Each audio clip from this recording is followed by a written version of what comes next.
Donc alhamdulillah vraiment baara bɛ ka kɛ an bɛ ala fo ka barikada yarabi alibi ala ka mali dɛmɛ ni bɛɛ tɛ se ka kɛ fu ye wallahi ala bɛ sɔn dɔ bolo anw tula anw mali kɛlɛkɛlaw tula wallahi ala bɛ sɔn dɔ bolo wa o kuma de sera bi wa ni y'a daminɛ ni y'a tale de ye koyi an tɛ segin kɔ tugun dɛ bɛɛ k'o bila kunna wallahi an tɛ segin kɔ tugun ni y'an talen de fɔlɔ kɛlɛ minnu kun bɛ kɛ maliko kɛlɛ tɛ o politiciens bɛ wuli dɔrɔn ka taa syndicats yuguyugu ka ekɔlidenw yuguyugu ka bɔ ka taa kɛnɛmala la o tɛ nin ye o maliyɛnden hɔrɔn minnu mago tɛ mali nafolo la minnu mago tɛ mali ka sɔrɔ la mali ka jɔyɔrɔ la anw minnu bi kɔ kan wallahi an k'an yɛrɛ fo anw de ye nin kɛlɛ in kɛ wa ala sɔnni m'anw de bolo koyi parce que anw bi ka nin kɛlɛ in kɛ an mago foyi tɛ mali ka foyi la fo an ɲɔgɔnna minnu bi mali kɔnɔ an fasoden ɲɔgɔn minnu bɛ mali kɔnɔ u ka hɛrɛ sɔrɔ fɔlɔ kɛlɛ o kɛlɛ kɛra mali kɔnɔ politiciens de bɛ wuli jɔyɔrɔ ko kɛlɛ ka don ekɔliden ɲɛmɔgɔw kan ekɔlidenw ka ɲɛmɔgɔw bi don olu kan n'o ye AM ye k'olu nɛgɛnɛgɛ ka jeton don ɲɛmɔgɔw ma ka taa don syndicats kan ka jamana ɲagami pour k'u ka jɔyɔrɔ sɔrɔ nin kɛlɛ t'o ye dɛ fasodenw de ko on en a marre wa ni kɛlɛ kelen ala b'a janna maga si kana siran wa an tɛ segin kɔ dɛ non mali tɛ segin kɔ tugun dɛ a b'o fɛnɛ sɛbɛn k'o bila bi ko jɛnɛ sogodogo ye nin fɔ mali tɛ segin kɔ tugun dɛ an bi taa de wa an bɛ se fo uranda non direction uranda Senegal ka misɛn wallahi Macky Sall ka misɛn ngo Asimi ma sama fo Paul Kagame fɛ yen fo Paul anw yɛrɛ bɛɛ bɛna taa sigi mali la tɛmɛ o mali mana kɛ uranda ye cɛ an taa an ka petit entreprise nu leja hey nga bɛ taa petite entreprise nu créer cɛ n'i y'a ye i bɛ wali faso kɔnɔ cɛ i ka jamana de man di koyi n'o tɛ avec 10 millions wallahi i bɛ taa entreprise dɔ créer mali la ka balo bien ka mɔgɔw ta baara la denmisɛnninw bɔ chômage la an ka taa dɔrɔn leja entreprise mondial dugu wila a kuma tɛ kɛ donc o la sa ne yɛrɛ jɛnɛ sogodogo yɛrɛ sa o entreprise mana créer sa ni o malin tɛ bɔ foyi fɛ dɛ a fɔ o malin tɛ bɔ foyi fɛ dɛ pati ni ye verre fili ka taa yan fɛ leja ka musɔrɔ bila ka taa kɛrɛ dɔ in na ka verre bila ka taa kɛrɛ dɔ in na démarche jugu ma dabɔ donc baarakɛlaw yɛrɛ mana ye sa ko patron nana o wɛrɛ bɛ bɔ fɛn fɛ yarabi ala k'an bɛɛ sago d'a ma non a dan no ayi ne yɛrɛ denmuso leja ayi ne kɔni b'a dɔn leja a kuma tɛ kɛ leja de bɛ wɛrɛ kɛ wa leja ba de bɛ wɛrɛ kɛ wa Nasira Sakɔ Dani yɛrɛ maninkakɛ o b'an kɔ ka taa Bala Yira Jason Matu b'a dɔn Gracel Janati Kɔnɛ ni tanti Maimuna bɛɛ bɛ segin ka na Mali la nin sen fɛ an bɛɛ de bɛ taa koyi an bɛɛ de bɛ taa an bɛɛ de bɛ taa n'Ala sɔnna a ma Ala n'Ala sɔnna a ma ça va aller donc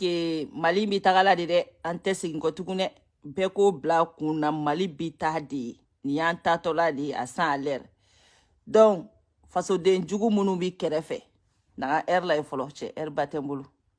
n bɛna ale direct ɲɛnama kɔnɔ wallahi n bɛna n concentré yɛrɛ de ka na fasoden jugu minnu sigilen don yɛrɛɲabalikan fɔ la na aw bolo ko ala ye ko kelen da an m'a mɛn ko ala ma ko kelen da o de la a bɛ fɔ ko adamaden k'i ka sabali i ka sira ala ɲɛ i ka baara kɛ tiɲɛ kan ne kun tɛ nin fɔ aw ɲɛna yan don o don ngo ala yɛrɛ de ko k'ale tɔgɔ tiɲɛ wallahi ko bɛ laban tiɲɛ de ma ne b'a fɔ aw ɲɛna politiciens bɛ yan bi n'a kun fɔr'u ye ko nin don in bɛ se u b'a fɔ ko ayi ay u kuma fɔ ko ay ko nin tɛ se ka kɛ sadiri tellement que nunu y'u biri anw hakili kan ngo ko bɛ laban ala de ta la ala yɛrɛ kalila a bɛ laban tiɲɛ de wa tiɲɛ de ye ala ye n'a fɔra i ko bɛ laban ala ta ma dɔrɔn a bila i kunna ko bɛ laban tiɲɛ de ma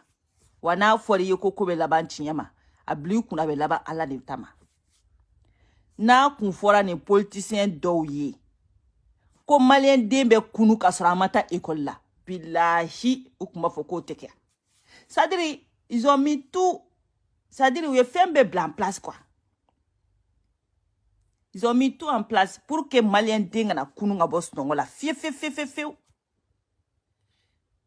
mais bi wallahi bɛ mɔgɔw ye Facebook sanfɛ u bi maliko kɛlɛ la u yɛrɛ t'a dɔn école yɛrɛ sira yɔrɔ min nin tɛ ala ka baara ya aw bolo k'anw hakili bɛ école de bolo anw hakili bɛ ala de bolo anw ka taga ɲɛ tɛ école bolo a bɛ ala de bolo c'est-à-dire ka hadamaden guider ka taa droit de chemin fɛ école t'o k'i ye o sinon olu denw taara école ɲɛnamaw kɛ ka tila ka na kɛ gulɔminaw ye olu ye faso nafolo suɲɛ k'u denw bila ka na faransi ka appartement ta weekend o weekend u denw bɛ taa boîte la ka taa gulɔ min ka tila ka o diplôme ta f'u bɛ tila ka taa baara 50-50 kɛ ka d'u denw ma bilahi donc école tɛ ala de y'anw guider ala de y'anw guider parce que u ye fɛn bɛɛ bila en place pour que an kana kunu an kana se k'an ka hakɛw dɔn an kana se ka kuma an ka to siran kɔnɔ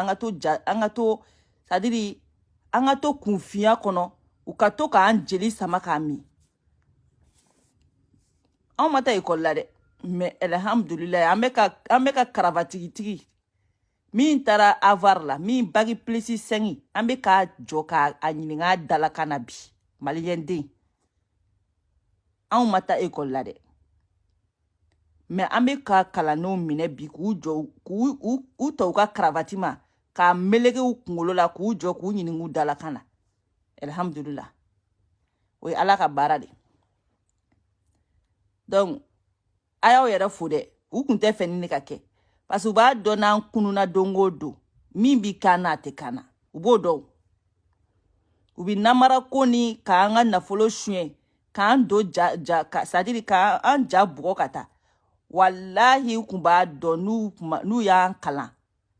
aw ye jamana jumɛn ye ko kalan b'a jamana kɔnɔ ko faamaw bɛ se ka wari dun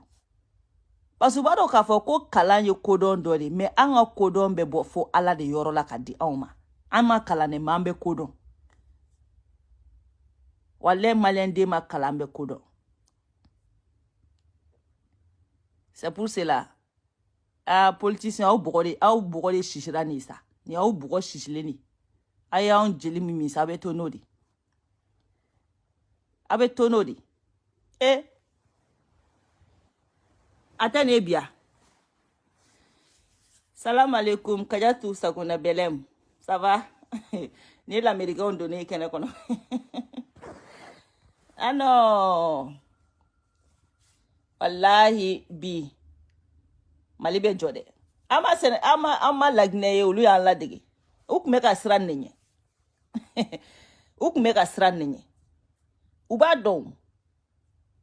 n'u ma baara kɛ Asimi bɛ ka min kɛ parce que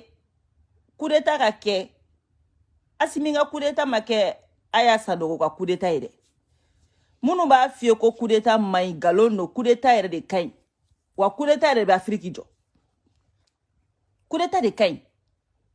coup d'état joli kɛra États-Unis o coup d'état tun bɛ kɛ mun nɔfɛ fanga ɲini tɛ yan ne bɛ ni jamana ninnu ye k'u bɛna leçon da anw ma mais ne dabali bɛ ban quoi i bɛ leçon di adamaden ma déjà n'a sɔrɔ e bɛ sira min kan n'a b'o sira kan i bɛ se ka leçon d'a tigi ma américain Faransi président Macron e bɛ leçon di mɔgɔw ma n'a y'a sɔrɔ e bɛ sira min kan n'o a tigi b'o kan i bɛ se ka leçon d'a ma fo ka Macron sa k'a nɔgɔma n'i ko Macron ma ko diɲɛ y'i ta ye ko maga Faransɛ ka wari la wallahi billahi a tɛ maga la a tɛ maga la mais aw b'anw ka jamana président te u b'anw ka nafolo suɲɛ ka na place aw yɛrɛ ka jamana kelen ninnu kɔnɔ yan nɔ e tɛ se ka min kɛ nin bɛ k'o k'a ka peuple la e b'a dɔn Macron ka maga Faransi ka wari la billahi a b'a sara hali a duman tɛ fɔ a ye aba sara la duma te fay mais on a président dɔrɔn t'a dun hali u ka baarakɛden m'an ka miliyari suɲɛ hali u ka plateau m'an ka miliyari suɲɛ n'i kɛra président ye hali ka planton a bɛ faso nafolo suɲɛ n'an bɔra ka révolte o la ko ayi k'an ye coup d'état kɛ mais a bɛ k'a ta don min na ka taa place aw ka jamana kɔnɔ aw t'a fɔ nin ti don anw ka jamana kɔnɔ Afrique nafolo min placelen bɛ Faransi jamana kɔnɔ Îles Caïmans kɔnɔna la an ka maliyɛnw kelen bɛ ka na du hakɛya mun sa Faransi dugukolo kɔnɔ n'i y'a wari récupérer bi walahi anw bɛɛ bɛ bɔ tunga la ka taa an sigi an faso la an bɛɛ bɛ bɔ tunga la ka taa an sigi an faso la an ka président bɛ ka tiɲɛni kɛ kuma min na aw ti kuma ni jamana kɔnɔ don de wulila aw bɛ wuli grand sœur Janati Kone ni ye l'américain donné hein an ka jamana ɲɛmɔgɔw b'an ka nafolo suɲɛ don min na ka na place aw ka compte bancaire kɔnɔ k'aw ka impôt sara aw ye an ka faso nafolo la an ka Mali ɲɛmɔgɔw bɛ na du min sa Faransi ngo san o san u bɛ impôt sara Faransi courant bɛ sara Faransi ji bɛ sara Faransi taxe habitation bɛ foncier bɛ sara Faransi aw ban'o wari la aw ni Ala n'Ala kira cɛ a bɛ kun makɔrɔna k'a fɔ k'a bɛ taa château jɔ Mali la a bɛ kun a la a ti kun a la a ti kun a la non fo k'a sa k'a nɔgɔma e tɛ se ka min ka i ka peuple la e b'i tɔ jamana wɛrɛ président wɛrɛ b'o k'a ka peuple la n'o peuple bɔra ka kuma k'u ti jɛ n'o ye e bɛ n'i jɔ ko piɲɛ tɛ k'aw bɛ sanction ne manamana kan fɔ dɔrɔn anw ma o kuma anw ye Ala y'aw dan aw wulila ka kirinw ta k'anw dɛsɛ an ka kan yɛrɛ ye koyi ne bɛ min fɔ maliyɛndenw ye transition y'an ka dɛmɛ ne ni Dani yɛrɛ an y'a kuma kɛ an bɛna na bɛɛ de fara ɲɔgɔn kan n tɛ ka se ka temps yɛrɛ de sɔrɔ c'est là le vrai problème parce que n'i bɛ liti kɛ fɛnɛ o ka sɔrɔ tu es dans les i b'a condition kɔnɔ fɔlɔ quoi n tɛ ka se ka temps yɛrɛ de sɔrɔ ka don liti kɔnɔ ka ɲɛ kosɛbɛ mais n bɛna n yɛrɛ bien organiser ka don donc transition bɛ dɛmɛ cogo min na Assimi ka to yen a ka baara kɛ et puis un point basta quoi an tɛ mɔgɔ ko yɛrɛ la élection den ɲɔgɔnlen si tɛ kɛ Mali kɔnɔ a tɛ kɛ politiciens n'a bɛ taa wulu ko sa la a ye taa lavugardiya kɛ voilà a ye taa Ala m'aw da k'aw politicien koyi a ye taa lavugardiya kɛ a k'aw sama ka bɔ an da la wa aw ɲɛ bɛ mɔgɔ jumɛn na ko élection a bɛɛ i bɛ ka mɔgɔ a ye dɔ yira na ko mɔgɔ min bɛ yen nɔ ko duninkɛla tɛ a bɛɛ a bolo ko mun walahi ninnu m'anw faamu hali bi fɛn ninnu m'anw faamu hali bi walahi ni politicien ninnu m'anw faamu hali bi n'a b'aw kɔnɔ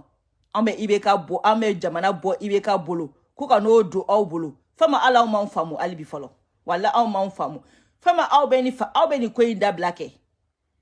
fɔ aw bɛ tila ka nisɔndiya aw bɛ nin ko in dabila fɔ aw bɛ nisɔndiya awɔ parce que aw m'anw faamu hali bi fɔlɔ donc aw bɛ nin kɛlɛ baden kɛ san 3 kɛlɛ fo ka se san 4 ma ka mɔgɔ faga o la k'anw bɛ tila ka taa jamana namanamalen ta ka bɔ Assimi bolo kɔnɔ ka n'o don aw bolo kɔnɔ hey aw ka continuer n'aw ka katakatakanw ye bari an tɛ kuma aw fɛ o na aw bolo ko CEDEAO de ye Mali créé k'a bɛ boli ka taa aw da CEDEAO kɔfɛ ne de bɛ Amadu Koyita in ye quoi ne bɛ sa de quoi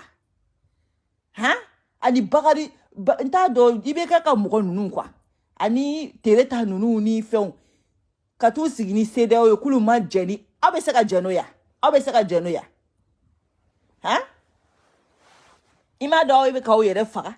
ka di nafolo baden ninnu suɲɛ aw ma se ka entreprise créer aw ma se ka foyi créer ka bɔ nin kɔnɔ a ye bɔ nin kɔnɔ Bacili yɛrɛ ka kuma a ye bɔ nin ko ninnu kɔnɔ sa à votre place moi j'allais créer des entreprises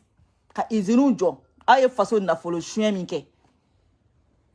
ɲama man k'aw sɔrɔ ka kule fanga nɔfɛ tugun ɲama kan k'a sɔrɔ aw bɛ ka ci wɛrɛ de k'aw yɛrɛ parce que aw ye Mali politique kɛ entreprise de ye aw ye Mali politique kɛ jagokɛyɔrɔ de ye aw ye Mali politique kɛ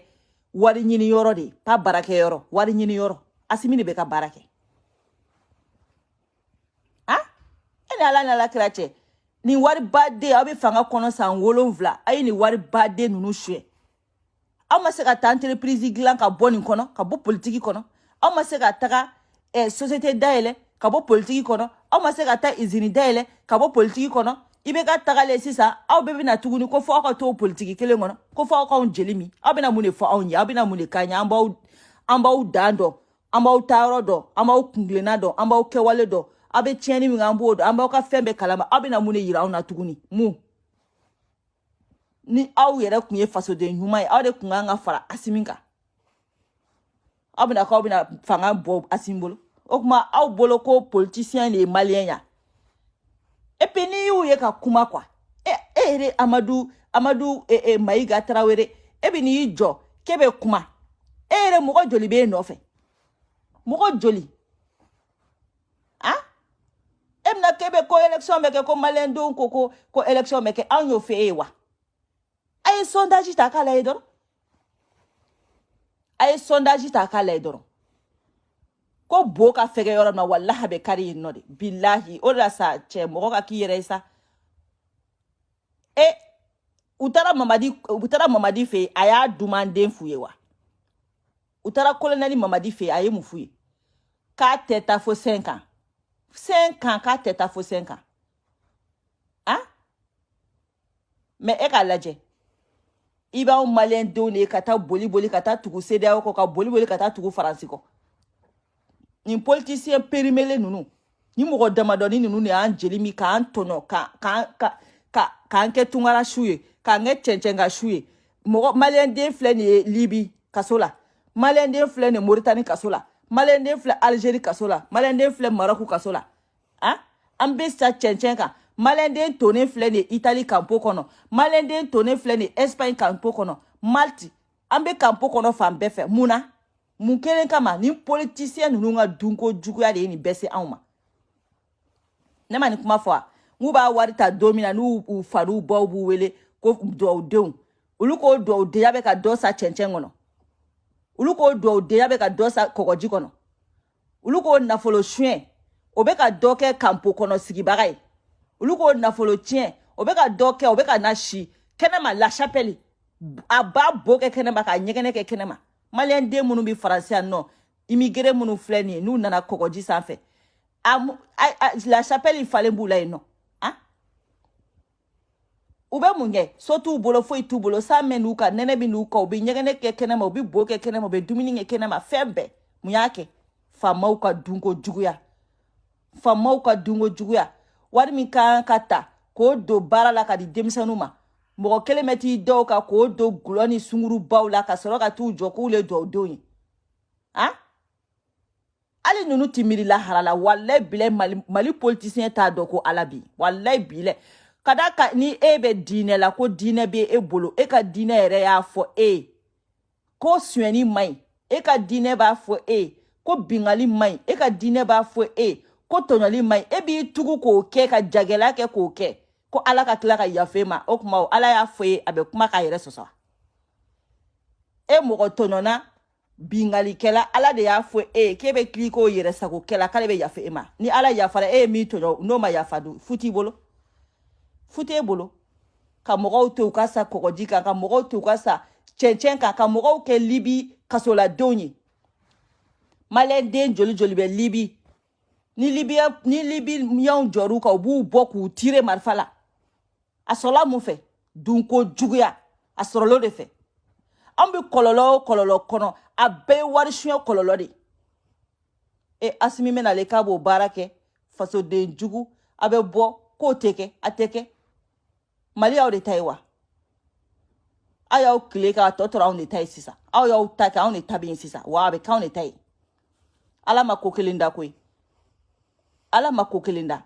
aw kun t'a dɔn ko bi bɛ se o n'a kun fɔra aw ye ko bi bɛ se aw kun b'a fɔ ko ayi parce que aw ye fɛɛrɛ bɛɛ de tigɛ min b'a to bi tɛ se wa Ala de kalekan kun ye ko nin don in nin bɛ se nin don in bɛ se awɔ nin bɛ se wa maa si tɛ se k'a bali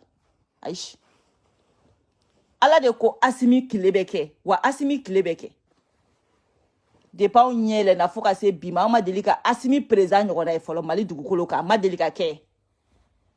a bɛɛ bɛna namaratɔ ko de kɛ tugu bari ko Ala sa baarakɛla bɛ fili sa wa an ka sabali sa baarakɛla bɛ fili wa ka namarato ko ni tugu bari futezi ko tugu ni bari namara kuma kulole kembala wa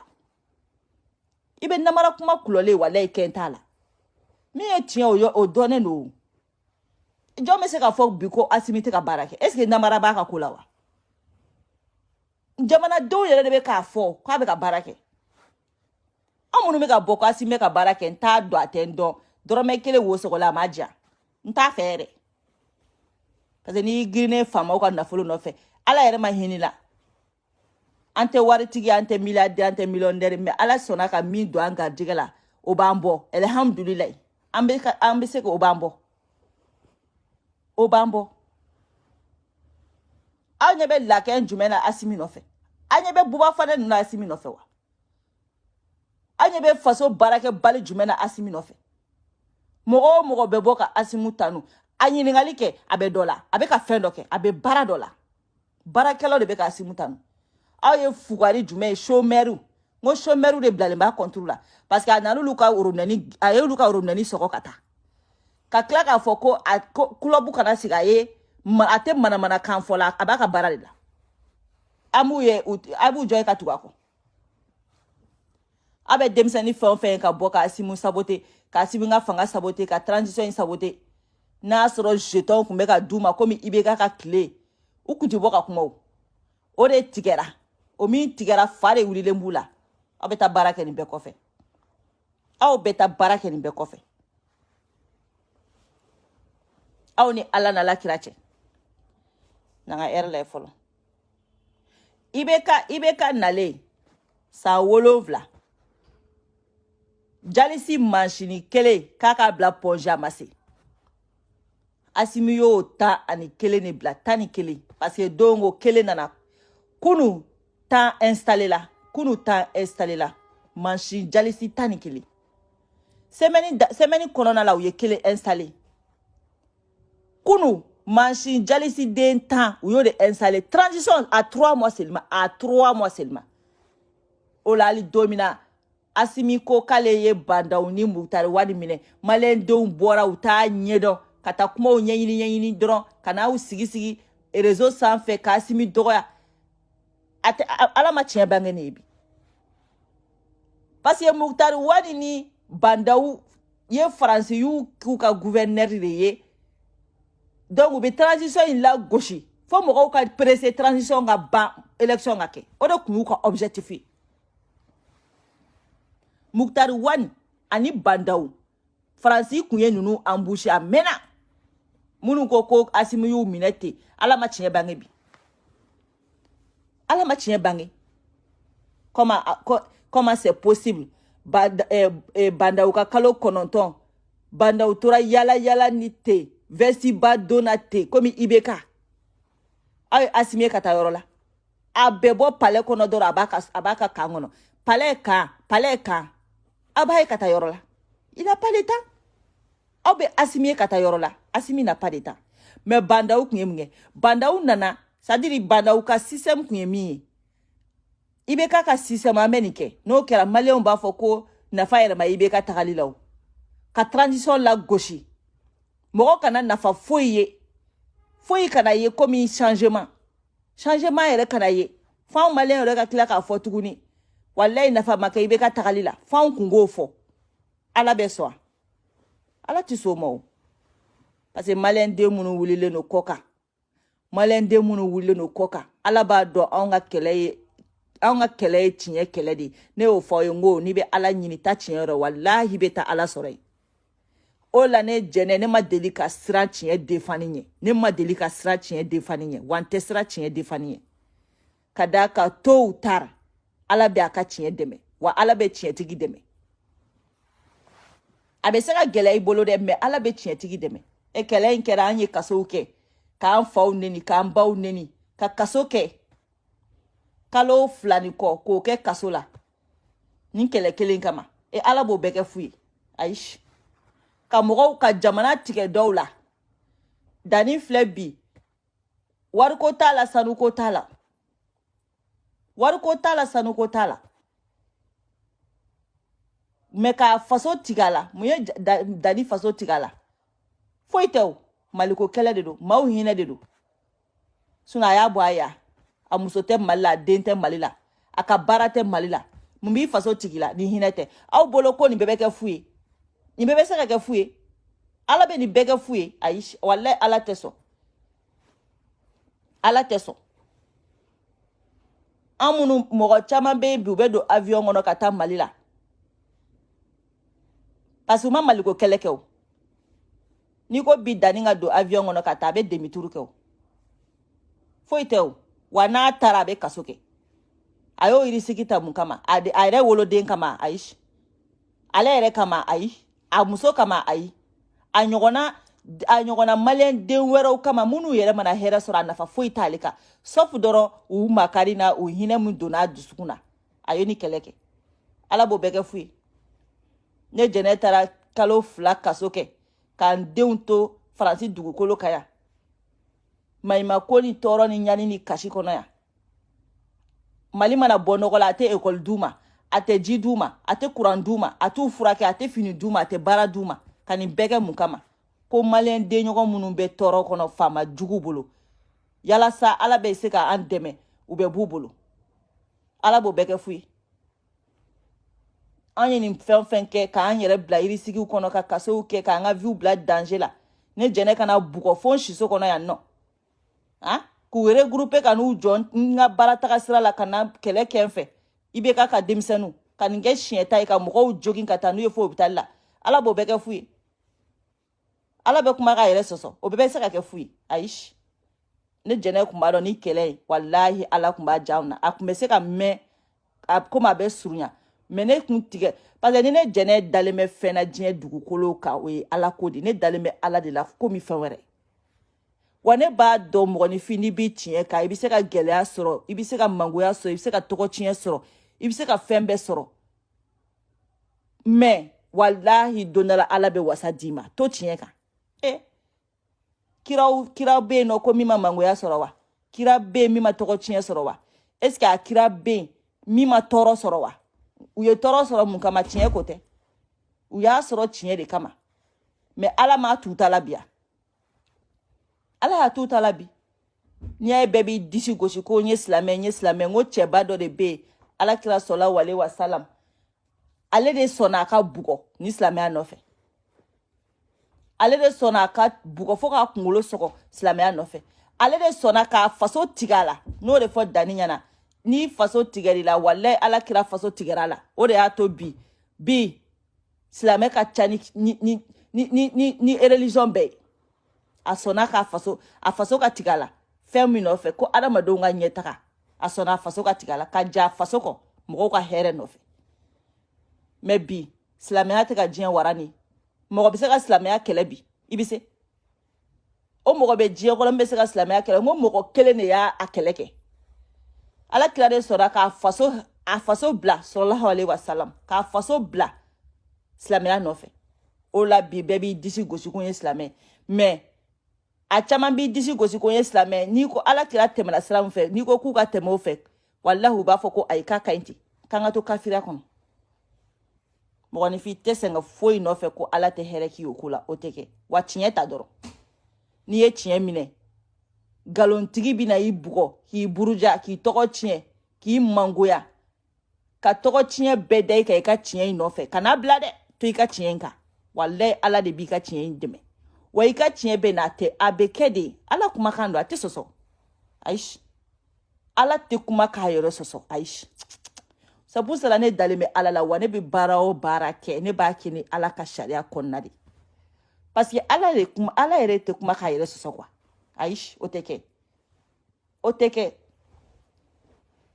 nin bɛɛ bɛ se ka kɛ fu ye ka kasow kɛ ka ɲaniw kɛ ka tɔɔrɔw kɛ nin bɛɛ bɛ kɛ fu ye o tɛ se ka kɛ o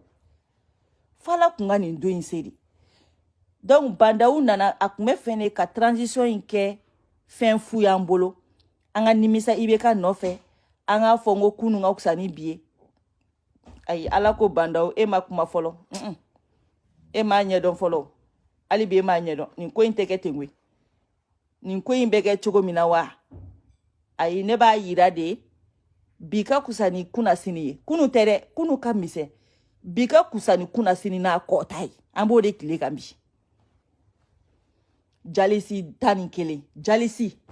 ibe ka desera ka machine den kelen misa asiminga kalo saba yo ɲɔgɔnna 11 ni sa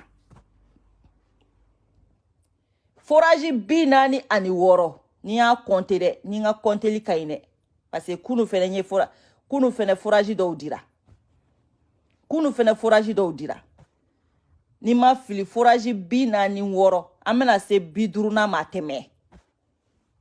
semaine o semaine asimɛ forage dɔ di maliyɛn den ma an y'an si bɛɛ kɛ ko jiko banna minɔgɔ banna forage bi naani wɔɔrɔ asimi y'o de di maliyɛn denw ma ni nga jate ka ɲi wa u bi ka yɔrɔ min lagosi ko CNT ko députéw tɛ ne b'a fɔ u ye ngo ni député nunu hali ni nunu ti foyi hali ni tɔgɔ yɛrɛ tɛ CNT la CNT yɛrɛ ka kɛ c'est-à-dire CNT ka kɛ ko tɔgɔ tani a y'u wele ko tɔgɔ tani mais nunu su ka fisa ni aw ka député légitime su dalen ɲɛnama ye bilahi aw ka députéw ma se ka min kɛ nunu tɔgɔ tanw de bɛ k'o kɛ parce que comme aw ko députéw tɛ légitime tɛ parce que aw bolo ko papier de ye légitimité quoi papier ni o de ye légitimité papier de aw ka légitime ne bolo mɔgɔ kɛwale de kan k'i kɛ légitime mais pas sur papier i kɛwale de kan k'i kɛ légitime u ma ta légitime ma jamana kɔnɔdenw ma vote ye mais anw votera minnu ye san 30 u ye mun de k'an ye u sera ka zone kelen minɛ wa u sera ka sariya kelen ta sariya min bɛ taa jamana yɛrɛ ka nafa la wa ayi a tɛ yen alhamdulilayi zone bɛ ka minɛ bi donc n'aw ko CNT tɛ ka fɛn kɛ CNT ye sariya kura mun ta le 16 ni kalo le 16 alamusa don le 16 an tɛna sigi ka lajɛ ni kow bɛ ka yɛlɛma ni kow tɛ ka yɛlɛma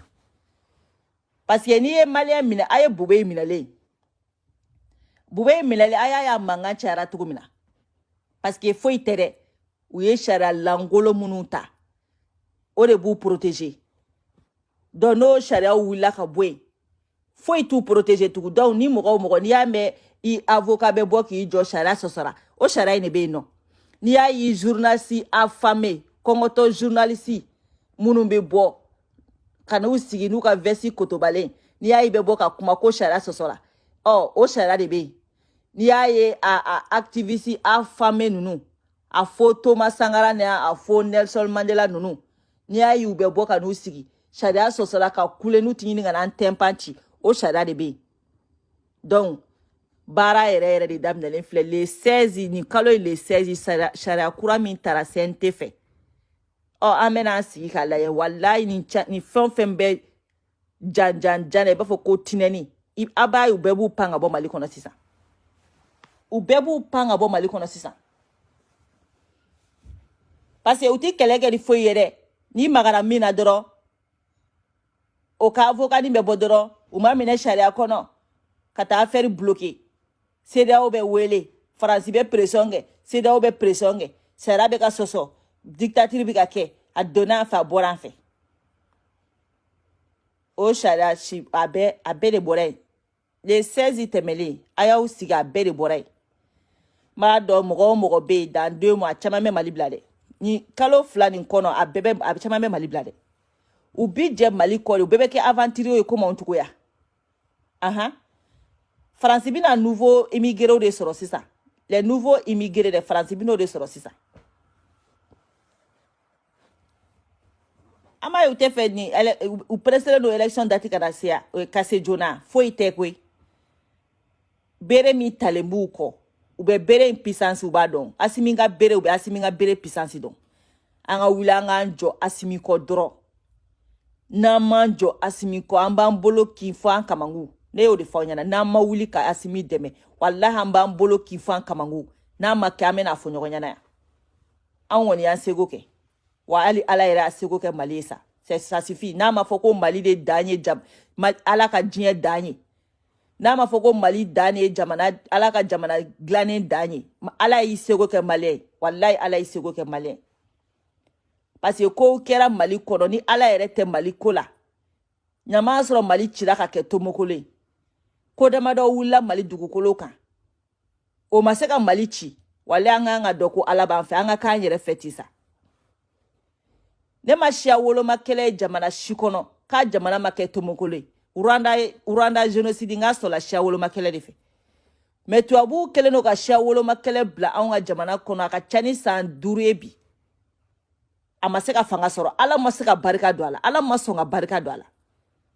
filaw ni dɔngɔnɔw ni donsow ka kɛlɛ min filɛ nin bɛ kɛ jamanaw kɔnɔ ni barika ta jamana la ɲama sɔrɔ a jamana cira ka kɛ tomokolo ye u nana k'u bɛ diinɛtigi dɔw nana k'u bɛ diinɛ ko kɛlɛ wuli Ala ma sɔn ka fanga don a la parce que Ala bɛ Mali fɛ wallahi ni Ala tɛ Mali fɛ ni kɛlɛ sugu fila ni y'a don jamana o jamana kɔnɔ ko Ala t'a jamana fɛ a jamana bɛ ci de a 3 semaines jamana bɛ ci de bɔgɔbɔgɔ siya woloma kɛlɛ tɛ se ka o yɛrɛ kɛlɛ ɲɔgɔnna kɛlɛ jahadima wolo diɲɛ kɔnɔ e bɛ taa fɔ ko fila y'i faga dɔngɔnɔ bɛ se ka kɛ français o bɛ fila o b'o faga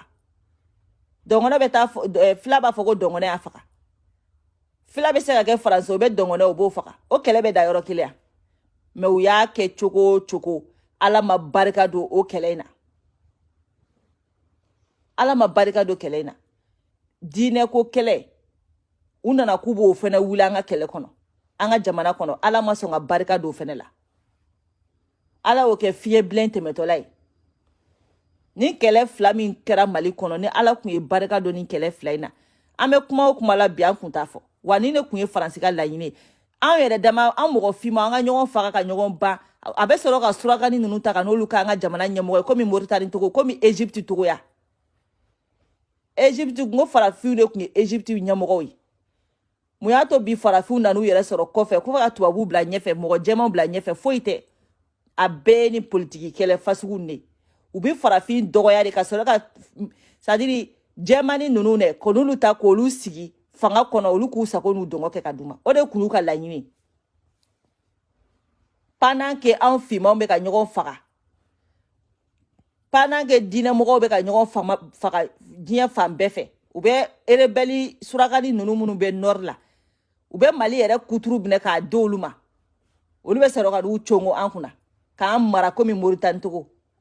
aw ɲɛna ko an ka jamana ye jamana barika banni ni Ala bɛ sɔn fo ka dugukolo meleke Ala tɛ Mali to a jugu bolo o la maliyɛn den jugu i bɛna i b'i ta de kɛ i b'i ta cogo cogo Ala b'i ta ten wa ni y'anw ka jamana nafolo dun i b'i si kɛ k'i yɛrɛ furakɛ n'i ma kɛ gulɔminɛ i den bɛ kɛ gulɔminɛ a nafolo kɔni i t'a dun ni hɛrɛ ye Karimu y'an ka miliyari tan ta 10 millions d'euros ka taa ta ka di Ahmed Bagayogo ma a wari kɛra cogo di bi u m'an daraki ka bɔ a bolo u m'a daraki wa i ɲɛ b'a faama wari suɲɛna fɛn fɛn la bana jugu b'a bɛɛ la o bɛɛ bɛ tile furakisɛ ta la maa tɔɲɔna i bɛ tile furakisɛ ta de la u y'a parce que an bɛ danga min don olu kan mɔgɔw bɛ sali min kɛ cɛncɛn kan mɔgɔw bɛ sali min kɛ kɔgɔji kɔnɔ hali ni maa ma fɛn fɔ o hakɛ Ala t'i to Ala bɛ kungo dɔ de bila i da la i tɛ se ka min furakɛ quoi kungo ka jugu ka bana bɔ wa n'i ye tile kelen kɛ jala i bɛ tile 3 kɛ bana bolo n'o ye hakɛ de e m'a ye i ye tɛ Mali faama la ko min ni furamugu tɛ yala ɲɔgɔn fɛ ka n'u kolen jɛlen katikatiw kɔnɔ dɛ vewutiw kɔnɔ dɛ u parfumelen don bilahi furakisɛ kunu bɛ ɲini ka n'u faga ni fura tɛ u tɛ se ka jɔ wa hakɛ de b'o kɛ mɔgɔ la sinon e bɛ wari sɔrɔ e tɛ se k'a dun lafiya kɔnɔ e bɛ miliyari sɔrɔ e tɛ se ka miliyari dun lafiya kɔnɔ miliyari bɛ kun tɔgɔ dɔrɔn de kama mais e yɛrɛ lafiyalen tɛ dumuni bɛ dumuni la i tɛ se k'a kɛ ko bɛ ko la i tɛ se k'a kɛ bana b'i empêcher wa u bɛɛ banabagatɔ i kana Mali faso nafolo suɲɛna mɔgɔ jelimina ma tɔɲɔna ninnu bilahi kana si ko Ala ma bana wa bana minnu don hali a tɛ se ka furakɛ cogo t'ale bolo i bɛ k'a yɛrɛ lajɛ kɛ il est toujours à l'hôpital il est non wa u bɛɛ de bɛ ten dɛ a cɛ fara a muso kan u bɛɛ de bɛ ten Ala yɛrɛ de bɛ bana dɔ bulu la bana min b'u ɲɛkɔrɔ se wa a wari bɛɛ bɛ t'o bana de la wa u ti lafiya dɛ olu tɛ nafolo in suɲɛ pour k'u ka lafiya de walahi Ala kalekan don a t'u lafiya mɔgɔ tɔɲɔna Ala kalekan a t'i lafiya fo ka diɲɛ wuli mais mɔgɔw b'u ye u bɛ so ɲumanw kɔnɔ u bɛ mobiliw kɔnɔ u bɛ bureau climatiselenw kɔnɔ mais u yɛrɛ ka propre personne quoi min b'u nin kan n'a bɔra ka yira e fantani na wale b'a fɔ n bɛ n ka fantanya fɛ ni nin ka watigɛ u ye o bɛ ka furakisɛ de kunu a bɛɛ drogue a bɛɛ bɛ drogue de ta mais fura minnu bi kɛ mɔgɔ ni fin bɛ fura minnu ta k'i jɔ i sen kan drogue b'a bɛɛ la u bɛ tile drogue kunu de la pour que ka jɔ u sen kan n'u ye tile 2 kɛ u t'u k'o fura ninnu ta dɔrɔn u bɛ kirin ka da u bɛ tile fura ta la u bɛ si fura ta la foyi tɛ dɛ mɔgɔ tɔɲɔna i t'i lafiya o ala t'i lafiya ka se t'u ye ka hadamaden tɔɲɔ walayi bilahi ala kalikan na ale fana t'i lafiya ala bɛ doni fɛn o fɛn sigi i kunna min b'i ɲɛkɔrɔ seere ala fana b'o de kɛ o de ye anw ni faamaw ta ye Asimi tɛ taa dɛ Asimi tɛ taa yɔrɔ si fasoden jugu minnu bɛ bɔ k'u bɛ Asimi buruja aw bɛ sɛgɛn nin bɛɛ lajɛlen na k'aw yɛrɛ ni lafiya ɲɛ bɛ hali arasa yɛrɛ la dongo bilan 0 Asimi ye min kɛ bilan 0 n ko bilan 0 a tɛ se ka fɛn kɛ o a tɛ se ka foyi kɛ n y'o de sɛbɛn san k'a bila n ko j'espère que Asimi ye jalisi machine jalisi den 11 min san j'espère que arasa bɛna kɛ hɔrɔn ye a b'o fɔ awɔ komi a yɛrɛ ko a ye hɔrɔn ye parce que mɔgɔ jugu parce que pour que i ka kɛ jamana jɔla ye fɔlɔ i kɛ tiɲɛ fɔla yɛrɛ ye fɔlɔ mɔgɔ i bɛ ko o ko la sani i ka ko ala ka barika don ko la kɛ tiɲɛ fɔla ye fɔlɔ sani i ka kɛ jamana jɔla ye kɛ tiɲɛ fɔla ye fɔlɔ n'i ye min ye tiɲɛ la a kɛ ala kama i k'o fɔ i ka sira ala ɲɛ i k'o tiɲɛ fɔ j'espère que a ka n t'a dɔn petit dossier n b'a dɔn kɔni n'a nana petit dossier la j'espère que a bɛna nin yɔrɔ in fɔ jalisi 11 a bɛna fɔ ko Asimi transition 3 mois sera k'o di maliyɛn den ma a bɛ n'o fɔ j'espère que a bɛ n'o fɔ hali n'a ma foyi fɔ a bɛ n'o fɔ Asimi ye forage 46 min di maliyɛn denw ma j'espère que a bɛ n'o fɔ hakili la kan k'o fɔ komi a ko a ye marakaden ye wa a ko a ye hɔrɔn ye j'espère que a bɛ n'o fɔ n'a ma nin fɔ non an bɛ tigɛ a la dɛ parce que ale bɛ ka IBK min défend IBK ye san 7 kɛ ale arasa yɛrɛ kulela ka mankan ci ka fɛn bɛɛ lajɛlen kɛ mansin den kelen IBK ma se k'a san ka taa bila projet hôpital kɔnɔ a ma se k'a kɛ a ma se a ma se ka kɛ ayi a ma se ka kɛ a ma se ka kɛ a ma se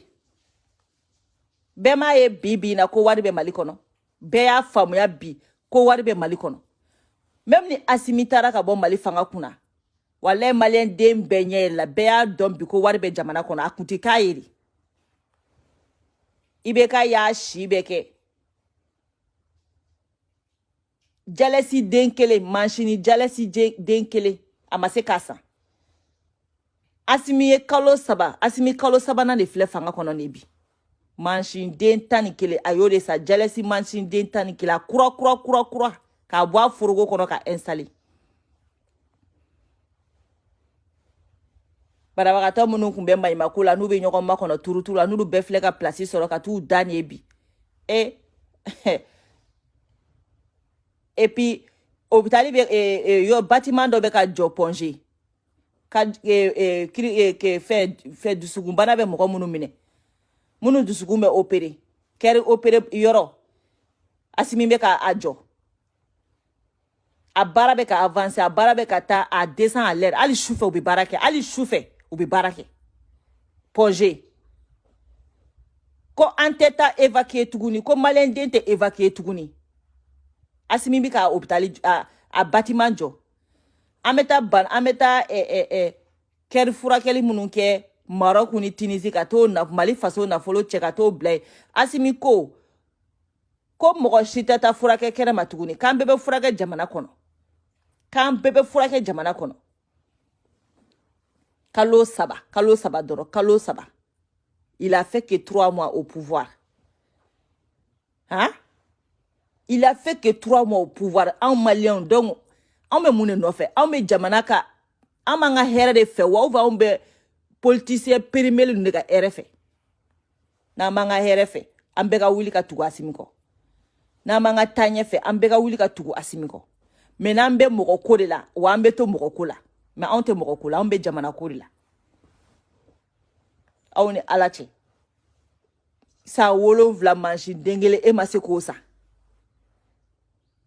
E kalo sabatigi ka manchi den tani kelen sa san wolo vla tigi ka dese ka manchi kelen sa au ni alache. Arasa ikanga ni fode ni mani fo arasa.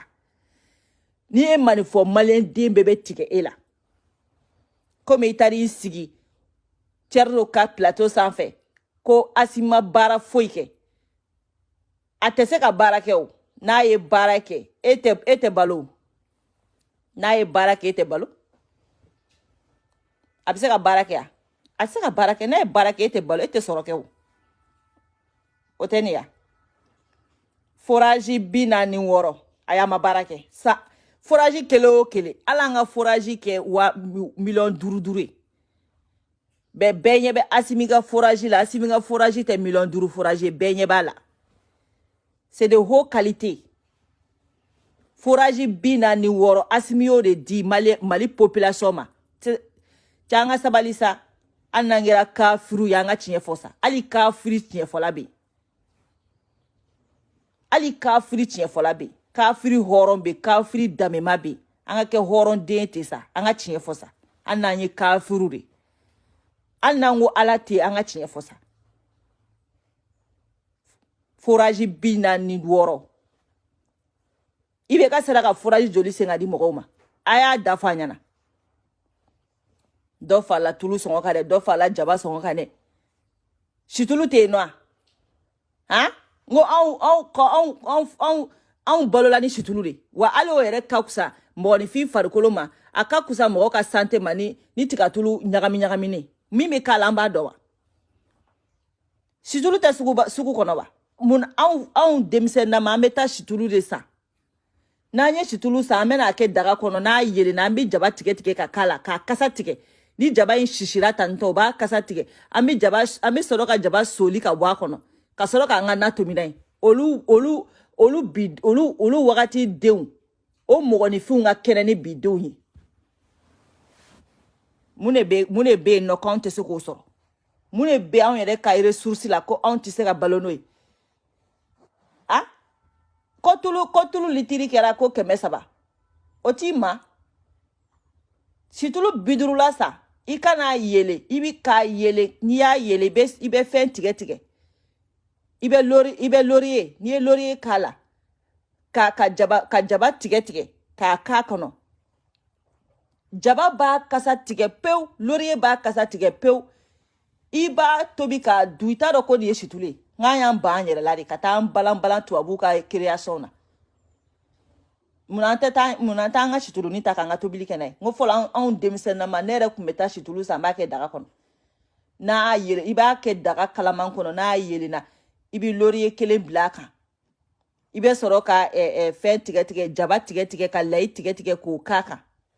no shishira ba kasa tige peu ibe soroka o kutuke ko lu salo ka bwa kuna ka soroka iga na fon ketala kika jabaji to binai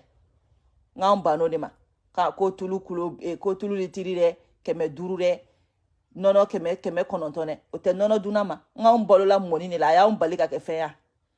an ye moni ne mi o ya umbalika ke fe ya aw bolo ko nono dune be mo ke fe an ye moni ne mi ka moni mi ka moni an daraka kunye moni le o ya bali ka ke fen bia